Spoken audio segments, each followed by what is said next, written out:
बेटी का धर्मांतरण। हिंदू बेटी का धर्मांतरण don't miss if you are a parent, girl, mother और टीचर। हेलो फ्रेंड्स, अभी कुछ ही दिनों पहले हमारे एक व्यूवर हैं, उन्होंने हमसे पूछा था कि हिंदू बेटी का धर्मांतरण ये क्या है। तो हमने यही कहा उनसे कि ये अराजक तत्वों का काम है, कलिदानों की काली माया है, और ये भी कहा कि कन्याओं को अपने आदर्श उच्च रखने चाहिए। और हमने समझ लिया कि हमारी जिम्मेदारी पूरी हो गई, पर नहीं, ना तो हमारी जिम्मेदारी पूरी हुई, ना ही जवाबदेही। प्रथम तो बेटी हिंदू की हो या किसी अन्य धर्म पंथ की, बेटी बेटी है, शी इज प्रीसियस। और इस कमेंट और आंसर के बाद अभी 1-2 दिन पहले ही हमको ये लोकल न्यूज़ सुनने को मिली कि पास के ही एक क्षेत्र में 3 दिनों में 3 लड़कियां गायब हो गई हैं। और जो हमें पता चला वो शायद सभी लोग जानते ही हैं, पर जब अपने आसपास सुनने को मिलता है तो उसको समझने, अनुभव करने का स्तर अलग हो जाता है।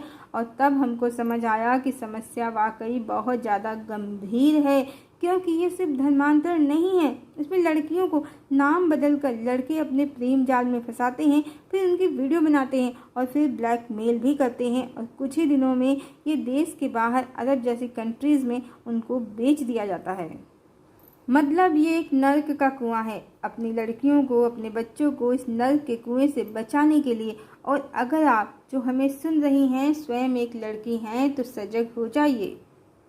एक बात हर लड़की को समझनी चाहिए कि वो अपने माता पिता की शान है, उनका मान है, और कोई भी लड़का उनको उतना प्रेम नहीं कर सकता या उस निस्वार्थ भाव से तो बिल्कुल भी नहीं कर सकता जिससे माता पिता करते हैं। तो माता पिता का प्रेम छोड़कर यूं ही किसी भी मृत तृष्णा के पीछे ना भागे।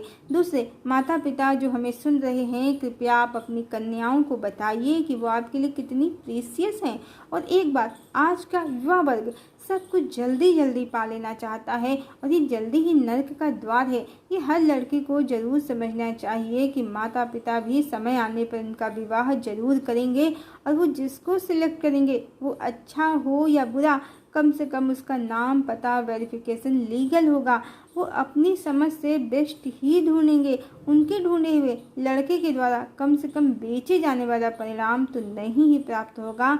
बाकी कोई अत्याचार करे, पापाचार करे, तो अब समाज इतना आगे है कि हम इस समस्या से निकल सकते हैं, लेकिन किसी के आकर्षण में फंसकर यूं ही माता पिता के प्रेम को ठुकराकर स्वयं का जीवन नर्क ना बनाएं।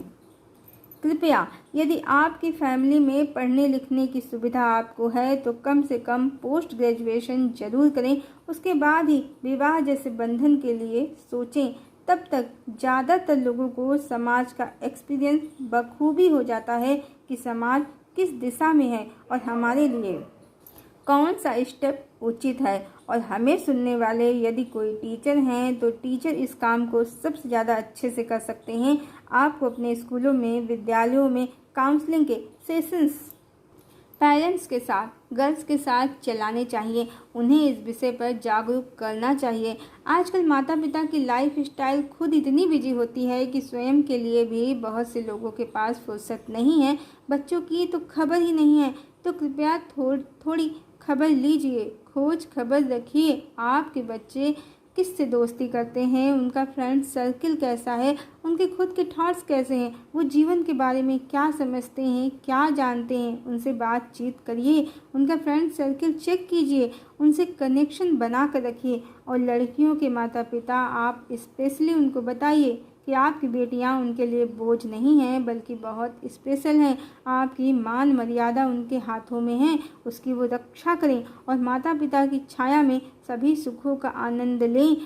पढ़ लिख कर अपने पैरों पर खड़ी हों।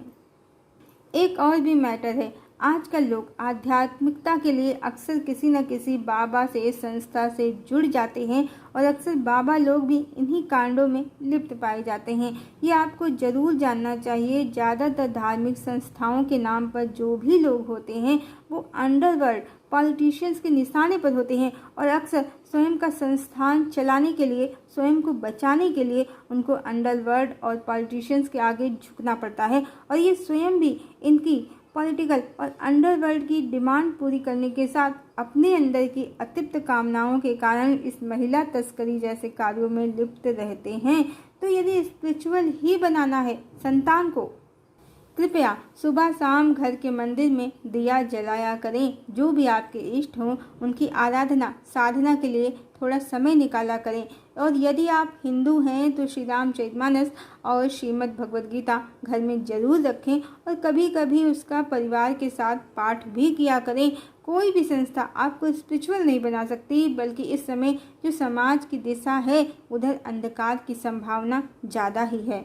अब हमारे बचपन में ना तो सोशल प्लेटफॉर्म था, ना टेलीविज़न का ही हमको इतना क्रेज़ था, और हमारे पिताजी एक धार्मिक प्रवृत्ति के राजनैतिक व्यक्तित्व रहे हैं। तो हमारे घर पर कल्याण, राष्ट्रधर्म, निरोग धाम, अखंड ज्योति, युग निर्माण यही पत्रिकाएं हमने पढ़ी हैं। इसके अलावा हमने नंदन, चंपक, सुमन, सौरभ, चंदा मामा और साथ ही गीता प्रेस की कहानियाँ, वीर बालक, वीर बालिका, ईमानदार बालिका, ऐसी किताबें भी बहुत पढ़ी हैं बचपन में।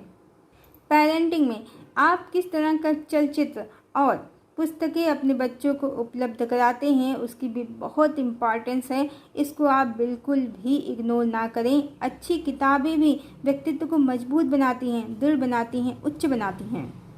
अपने बच्चों को आदर्श व्यक्तित्व प्रदान करने का पूरा प्रयास करें। चरित्र को उत्कृष्ट कैसे बनाएं इसके प्रति जागरूक करें। और साथ ही समय की मांग है कि उन्हें समाज में हो रहे स्त्री अपराधों की जानकारी हो और वो इससे सावधान रहें, और हमेशा उन्हीं का साथ करें जो अपने व्यक्तित्व और जीवन दोनों के प्रति जागरूक और सजग हैं।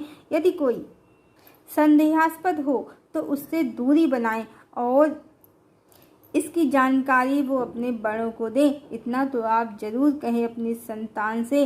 जो थोड़े से लोग भी हमको सुनते हैं तो हमने यही समझा कि हमारी जिम्मेदारी है कि सिर्फ भगवान कल की देवी वैष्णवी चेतना की बातें नहीं, समाज की वर्तमान समस्या को भी हम अपने कंटेंट में जगह दें।